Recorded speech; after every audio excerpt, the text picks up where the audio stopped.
¿Qué ventajas tiene? Entonces no es una cirugía. Hay mucha gente que el simple hecho de tener una cirugía le da miedo. No necesita sonda, aunque eventualmente lo puede hacer. No requiere hospitalización. Otra ventaja para quien le parezca incómodo. Pero también tiene desventajas. ¿Cuáles son esas? Que ahí queda la próstata. Aunque está quemada, queda. Entonces uno no puede garantizar que no quedó por ahí en la próstata una celulita viva. O no puede determinar si la elevación del antígeno o si el antígeno que queda es porque queda próstata viva buena o porque queda próstata viva mala, por decirlo así. Entonces, en cuanto al seguimiento, en estos pacientes el antígeno, a diferencia de la cirugía, nunca va a ser 0, sino que él va a ir bajando. Y lo que espera uno es buscar lo que se llama el nadir, que es el punto más bajo del antígeno en el seguimiento. Entonces, uno hace exactamente el mismo seguimiento. Le hace la radioterapia, le toma su primer antígeno a los 3 meses y uno dice, bueno, ¿cómo arrancamos con este? Entonces, por poner un ejemplo, el antígeno previo era en 5 y me sale el primer antígeno en 7. Miércoles, ¿esto no sirvió? No, la próstata se inflama también, fue quemada. Entonces uno, listo, sabe que de 7 y va viendo cómo baja. ¿Cuánto suele demorarse el punto más bajo? Hasta 1 año y medio. Entonces pueden pasar más o menos 18 meses desde que yo hice el tratamiento hasta que logre el punto más bajo. Eso es malo ¿para quién? Para los pacientes y para los médicos que son ansiosos.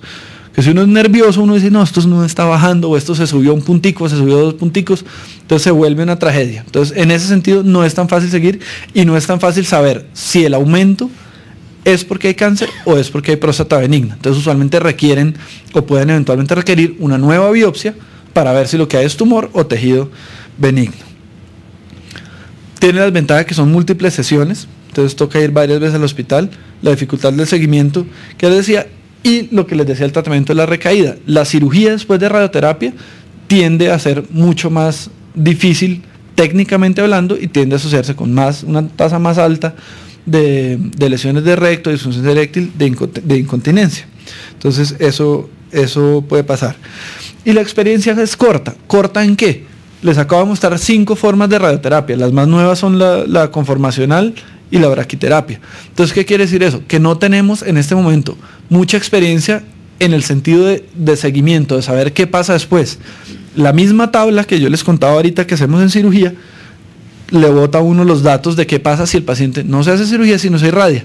En este momento ellos nos pueden dar datos a 5 años. Entonces, ¿qué quiere decir eso?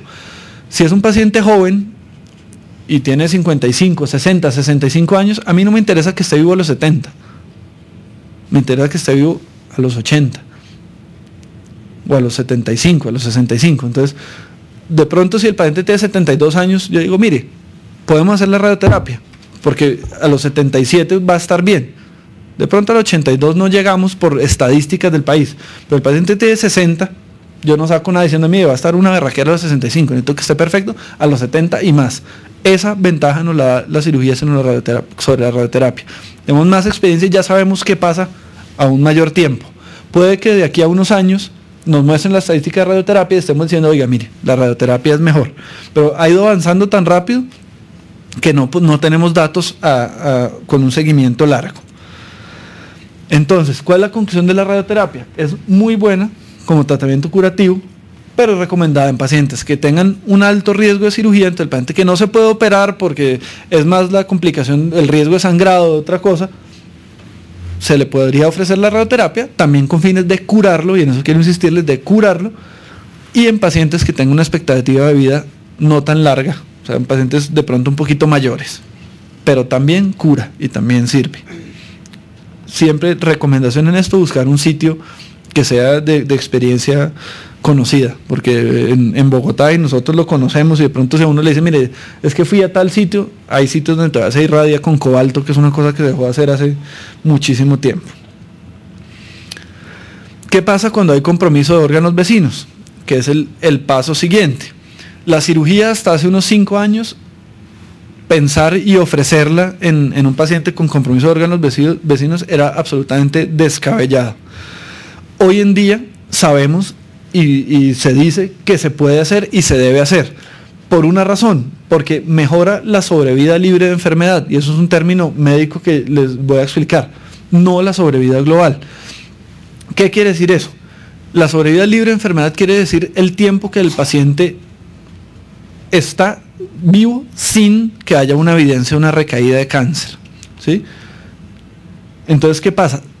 ¿A qué me refiero con eso? El paciente se demora más en desarrollar una metástasis, pero, y eso suena feo, se muere igual. ¿Sí? Si, por decir cualquier cosa que me ocurra ahorita, si el paciente se iba a morir a los 5 años, se va a morir igual a los 5 años, pero probablemente en ese tiempo no va a haber alcanzado a desarrollar una metástasis, que es la parte que genera dolor, que genera incomodidad. Entonces no va a vivir más, pero va a vivir mejor. Entonces, en este momento, aparentemente para estos tumores es muy útil la radioterapia, la cirugía, perdón. Usualmente requiere tratamientos adicionales, porque al ser un tumor que ya estaba pegado a los órganos vecinos, ya sabe uno de base que, aunque quita bastante tumor y quita la mayoría, que eso es la ventaja que tiene, que uno quita una gran parte de tumor que puede estarse irradiando, que quita un volumen de tumor que igual se va a estar diseminando, entonces uno lo quitó, ya no se va a diseminar tanto, quedan celulitas. Entonces esas celulitas, ¿cómo las mata uno? Usualmente con radioterapia, usualmente con hormonas. Y requiere ser en tumores de bajo riesgo. Si es un tumor de muy alto riesgo, pues es más el daño que va a hacer uno con la cirugía que el beneficio que le va a dar. Entonces, si es un tumor de alto riesgo, probablemente se le ofrezcan tratamientos alternativos.